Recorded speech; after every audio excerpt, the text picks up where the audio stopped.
కృతయుగంలో గుళికుడు అనే కిరాతుడు ఉండేవాడు. అడవిలో జీవించే కిరాతులకు అతడే రాజు. వేటలో ఆరితేరిన గుళికుడు పరమ దుర్మార్గుడు.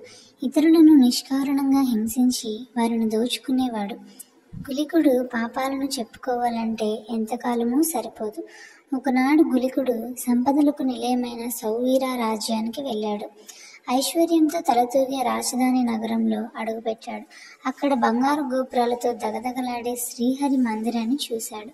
ఎలాగైనా ఆలయంలోని బంగారాన్ని దక్కించుకోవాలనుకున్నాడు. చీకటి పడిన తర్వాత నెమ్మదిగా ఆలయంలోకి చొరబడ్డాడు. ఆలయంలోకి ప్రవేశించిన గుళికుడు ఒక స్తంభం చాటున నక్కి పరిసరాలను పరిశీలించి సాగాడు. గర్భగుడిలో శ్రీహరికి పరిచర్యలు చేస్తున్న ఒక మహాముని కనిపించాడు. ఆ మహాముని పేరు ఉత్తంకుడు. గర్భగుడిని ఆశ్రయించుకున్న ఉత్తంకుడు తన చౌర్యానికి అడ్డుగా ఉన్నందున గుళికుడికి అసహనం పెరిగింది. ఉత్తంకుడిని చంపి అయినా ఆలయంలోని సంపదను దోచుకోవాలని నిశ్చయించుకున్నాడు. వెంటనే కత్తి దూసి ఉత్తంకుడి మీద దాడికి వెళ్ళాడు.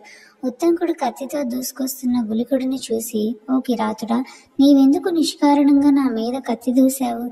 నేను నీ పట్ల చేసిన అపరాధం ఏమిటి? సమర్థులు వీరులు అపరాధులను శిక్షిస్తారు గాని నిరపరాధులను కాదు. పరుల సొమ్మును దోచుకొని నువ్వు భార్యాబిడ్డలను పోషించుకుంటున్నా ఆ అవమాన కాలంలో నువ్వు ఒంటరిగానే మరణిస్తావు. నువ్వు దోచుకున్న సిరి సంపదలేవి నీ వెంట రావు. నీ భార్యాబిడ్డలు కూడా నీ వెంట రారు. ఇహపరాలలో తోడుగా నిలిచేవి ధర్మాలే అని పలికాడు. ఉత్తంకుడి మాటలతో గుళికుడికి జ్ఞానోదయమైంది. కత్తి పట్టుకున్న అతడి చేతులు వణికాయి. ఉత్తంకుడిని చంపుదామని ఎత్తిన చేయిని దించి కత్తిని జారి విడిచేశాడు. వెంటనే ఉత్తంకుడి పాదాలపై పడి క్షమించమని ప్రార్థించాడు. పశ్చాత్తాపం నిండిన హృదయంతో ఉత్తంకుడికి నమస్కరించి, విప్రోత్తమ, ఇంతవరకు నేను ఎన్నో పాపాలు చేశాను. నేడు నీలాంటి మహాత్ముడి దర్శనంతో నాకు జ్ఞానోదయమైంది. నేను ఎన్నో ఘోరాలు, నేరాలు, అకృత్యాలు చేశాను.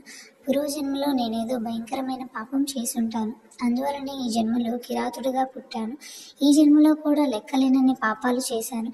ఇకపై నాకు ఏ గతి పడుతుందో అంటూ విలపిస్తూ ఉత్తంకుడి పాదాల మీద పడి గుళికుడు ప్రాణాలు విడిచాడు.